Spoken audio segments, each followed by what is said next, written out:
मस्त अशी तीळ पापडी बनवलेली आहे। पाहू शकता, सर्वांनी पूर्ण रेसिपी पहा आणि एकदम सोपी आहे, सहज बनवू शकता तुम्ही। आणि लाईक सबस्क्राइब शेअर जरूर करा। नमस्कार, सुमन ब्लॉगिंग चॅनल मध्ये सर्वांचे स्वागत आहे। आज मी तुम्हाला दाखवणार आहे तीळ पापडी कशी बनवायची। ती अगदी 10 मिनिटात तयार होते। इथं आहेत हे अर्धा किलो तीळ। तर आपण हे तीळ एक वाटी घ्यायचंय, म्हणजे 1 वाटी तीळ आणि 1 वाटी साखर, म्हणजे एकसारखं प्रमाण घ्यायचंय। त्यासाठी मी ह्या दोन्ही वाट्या एकसारख्या समान घेतलेल्या आहेत। इथे पाहू शकता। आता मी ह्याच्यामध्ये एका वाटीमध्ये साखर घेते काढून, हे पहा।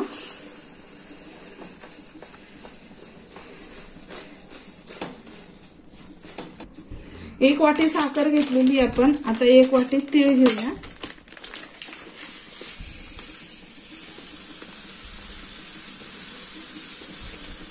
बरोबर 1 वाटी तीळ पण घेतले, म्हणजे आपण 1 वाटी तीळ आणि 1 वाटी साखर घेतले। आणि हे सगळं करण्या अगोदर आपल्याला ह्याला तूप लावून घ्यायचंय, कारण नंतर वेळ भेटत नाही लावायला। तूप लावून घ्यायचं याला लगेच। हे पाहू शकता, हे जे तूप आहे हे थोडं थोडं याला लावून घेते, कारण नंतर आपल्याला वेळ नाही भेटणार लावायला, सगळं चिकटतं त्यामुळे। आता ह्याला पण लावायचंय आणि ह्याला पण लावायचंय। आता कढई तापायला ठेवले आणि आपल्याला ह्याच्यामध्ये हे तीळ हे भाजून घ्यायचे आणि जास्त पण भाजायचे नाही, नाहीतर कडवट लागतात। हलकेसे भाजायचे, म्हणजे जसं की थोडेसे तडतड वाजायला लागले की लगेच काढून घ्यायचे। हे पहा, मी आता हे तीळ भाजून घेते। आणि पॉलिश केलेले तीळ आहेत, बिना पॉलिशचे पण वापरू शकता तुम्ही। हे पाहू शकता। आता हे आपले तीळ भाजून झालेले आहेत। आता हे आपल्याला काढून घ्यायचे साईडला।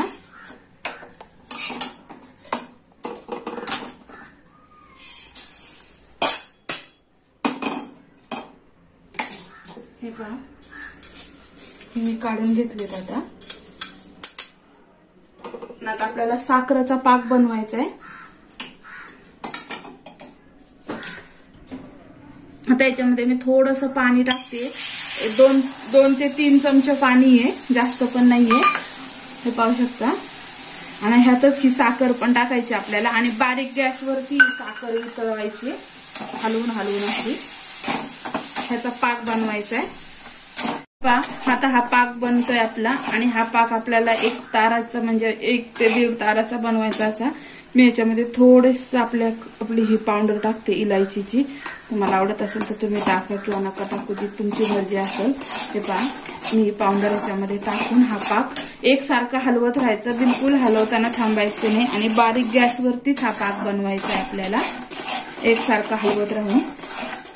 इथे पाहू शकता, हा जो पाक आहे कलर बदलेपर्यंत आपल्याला बनवायचा नाहीये, असाच सफेद पाक ठेवायचा, ज्यामुळे बर्फी अजिबात कडक होत नाही, एकदम विरघळते तोंडात। आपल्याला हे तीळ टाकून घ्यायचे आणि एकदम पटपट हलवायचं, जास्त वेळ नाही लावायचा। आणि गॅस बंद करून टाकायचा। मी गॅस बंद केला, हे पाहू शकता। हे हलवून घ्यायचं छान मिक्स करून, आणि गॅस बंद केलाय मी लगेच।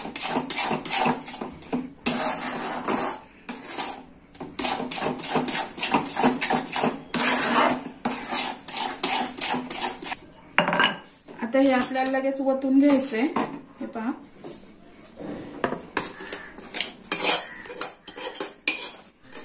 हे सर्व सारण मी आता टाकून तर घेतलंय, पण हे सारण जास्त आहे आणि आपल्याला पापडी बनवायची, त्यामुळे मला तर हे पोळपटावरती पण थोडंसं यातलं अर्ध टाकून घ्यावं लागणार आहे, कारण मला वाटतं इथं बसणार नाही। तर मी ते टाकून घेते अगोदर। आणि ह्याच्यावरती हे आपल्याला फटाफट पांगवायचं। हा चमचा तुपाचाच आहे, तर मी ह्याने आधी पांगवते,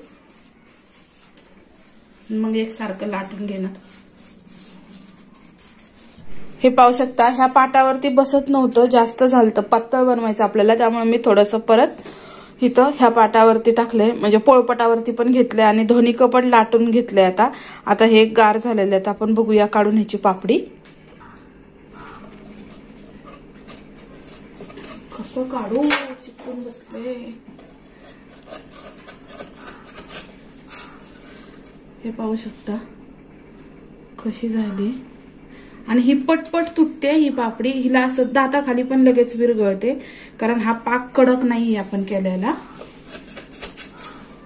ह्या अशा सगळ्या पापड्या आपल्याला काढून घ्यायच्यात।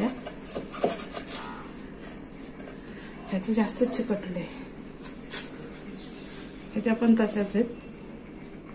हे पाहू शकता. इथे पहा मी सगळ्या पापड्या काढून घेतलेल्या आहेत आणि कशा झाल्यात एकदम मस्त कुरकुरीत अशा. आणि ह्या पापड्या अशा जास्त याचे तुकडे होतात लगेच, कारण की ह्या एकदम दाताखाली फटकन विरघळणार आहेत. हा पाक जास्त कडक नाही केलेला आपण, 2 वगैरे तारे असा. हे पाहू शकता. आणि एक हाताने पण सहज मोडू शकतात अशा. कशा झाल्यात पाहू शकता तुम्ही, एकदम मस्त अशी